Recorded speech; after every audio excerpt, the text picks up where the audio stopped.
प्रस्तुत है बीए तृतीय सेमेस्टर में चयनित मेरी तिब्बत यात्रा। यह एक यात्रा वृत्तांत है जिसके लेखक राहुल संकृत्यायन जी हैं।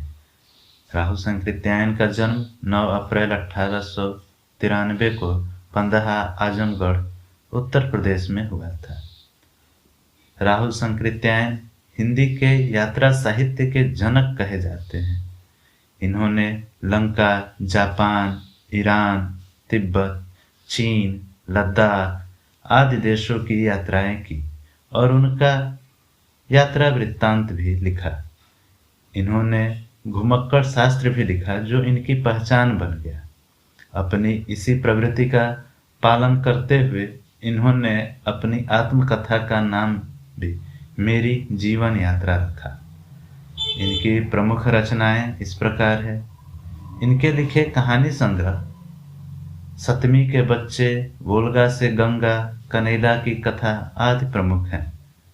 उपन्यासों में 22वीं सदी, जीने के लिए, सिंह सेनापति, जय योधे, विस्मृत यात्री आदि प्रमुख हैं। इनकी लिखी जीवनियों में सरदार पृथ्वी सिंह, नए भारत के नए नेता, स्टालिन, लेनिन, कार्ल मार्क्स, माओ त्से तुंग, मेरे असहयोग के साथी आदि प्रमुख हैं। इनके लिखे कुछ यात्रा साहित्य इस प्रकार हैं।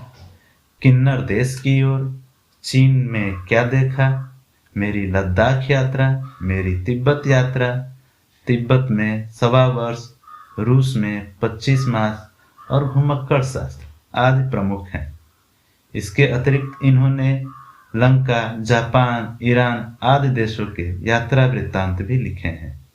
इनको साहित्य अकादमी, पद्म भूषण आदि पुरस्कार भी प्राप्त हुए हैं। हिंदी के इस यायावर का जीवन यात्रा का समापन 14 अप्रैल 1963 को दार्जिलिंग, पश्चिम बंगाल में हुआ। अब तक हमने राहुल जी के व्यक्तित्व और कृतित्व के बारे में जानकारी ग्रहण की। अब आते हैं आपके पाठ्यक्रम पर। यह यात्रा वृत्तांत उनकी प्रसिद्ध पुस्तक एशिया के दुर्गम भूखंडों का एक छोटा सा अंश है। वे कुछ अमूल्य हस्तलिखित ग्रंथों की खोज में तिब्बत की यात्रा पर निकले हैं। आपके पाठ्यक्रम में चयनित अंश में वह जब लहासा से उत्तर की तरफ बढ़ते हैं तब उनके साथ क्या क्या घटित होता है और वह क्या क्या अनुभव करते हैं उसका वर्णन है। राहुल संकृत्यायन लहासा में 2 महीने 11 दिन रहे, जहां विनय पिटक का अनुवाद तथा 2 महत्वपूर्ण संस्कृत ग्रंथों अभिसमयालंकार टीका एवं वाद न्याय टीका को ढूंढ निकाला। उन्होंने तिब्बत में चित्रकला पर एक लेख भी लिखा। राहुल जी ने अपनी यात्रा के दौरान होने वाली कठिनाइयों का विस्तार से वर्णन किया है।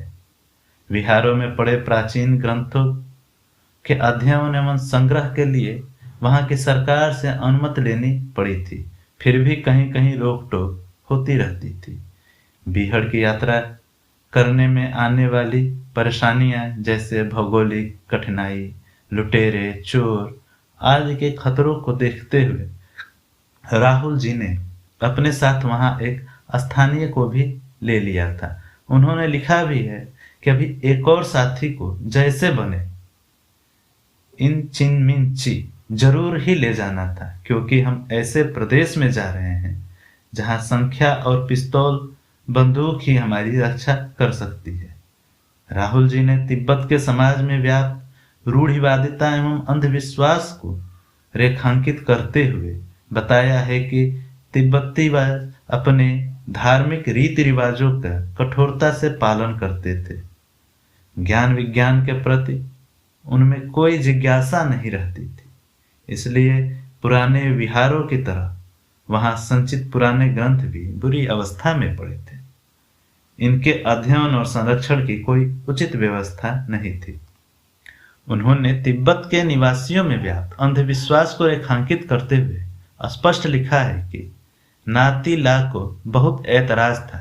हमारी छाती पर बराबर मी टी कु 11वीं शताब्दी के आचार्य स्मृति ज्ञान कीर्ति के नाम से फर्जी बनवाई गई मिट्टी की छोटी सी मूर्ति रहती है, हमारे ऊपर गोली नहीं लग सकती। कहने पर उन्होंने पिस्तौल द्वारा परीक्षण कराने से इनकार कर दिया। एक अन्य जगह उन्होंने लिखा है कि इस घेरे में बहुत से स्तूप हैं, जिनमें से एक सरबा का शरीर भी है। इसी के बगल में एक छोटा सा स्तूप है, जिसके महत्व के बारे में कहा जाता है कि संसार में चाहे हिम प्रलय हो जाए, किंतु इस स्तूप पर बर्फ नहीं पड़ेगी। अपनी इस तिब्बत यात्रा के दौरान राहुल जी ने तिब्बत वासियों के रहन सहन को बहुत करीब से जानने की कोशिश की। यात्रा के दौरान कहीं कहीं राहुल जी को लूटपाट करने वालों का भी भय सताने लगता है। इसका कारण उन्होंने बताया है कि ऐसा संदेह करने का कारण था सोनम ग्यंजे के जन्म स्थान के लोगों का यही स्वभाव है। उनके देश में लूटमार लोगों का पेशा है। इस वर्णन से हमें न केवल स्थान विशेष की स्वाभाविक वृत्ति का पता चलता है, बल्कि यात्रा करने वाले की मानसिक स्थिति, जैसे वह हर क्षण अपने लक्ष्य की तरफ तो बढ़ रहा है, पर इस यात्रा में वह किस तनाव से गुजर रहा है का पता चलता है। राहुल जी के यात्रा वृत्तांत में मनुष्य और प्रकृति का अटूट रिश्ता चित्रित हुआ है। किसी भी नए अपरिचित स्थान की यात्रा में वहां के रहन सहन, समाज, भूगोल आदि के बारे में सटीक जानकारी न होने से जो परेशानियां आती है, उन सब का स्वाभाविक वर्णन राहुल जी ने अपने इस यात्रा वृत्तांत में किया है। संक्षेप में हम कह सकते हैं कि तिब्बत यात्रा के दौरान राहुल जी को जिन कठिनाइयों से गुजरना पड़ा था, उन सारे अनुभवों को उन्होंने बहुत ही आत्मीयता और तटस्थता के साथ लिखा है। इस यात्रा का मुख्य उद्देश्य वहां की ऐतिहासिक धार्मिक पुस्तकों का अधिक से अधिक अध्ययन व संग्रह करना था। इसलिए राहुल जी की यात्रा एक मिशन की तरह होती थी। इस यात्रा वृत्तांत में राहुल जी ने तिब्बत के समाज, इतिहास, भूगोल, संस्कृति, धर्म, दर्शन आदि का विशद वर्णन किया है। राहुल जी ने वहां के सामाजिक, धार्मिक रूढ़ियों, विश्वासों एवं परंपराओं पर स्थान स्थान पर प्रकाश डाला है। ज्ञान विज्ञान का अभाव और कूपमंडूकता वहां के समाज में बहुत दिखाई देती है। महत्वपूर्ण ग्रंथ सामग्री वहां के मठों में रखी हुई नष्ट हो रही है। लूटपाट, हत्या आदि वहां के समाज का एक हिस्सा बन चुका है। अभिव्यक्ति का यह प्रवाह ही राहुल जी के लेखन की विशेषता है।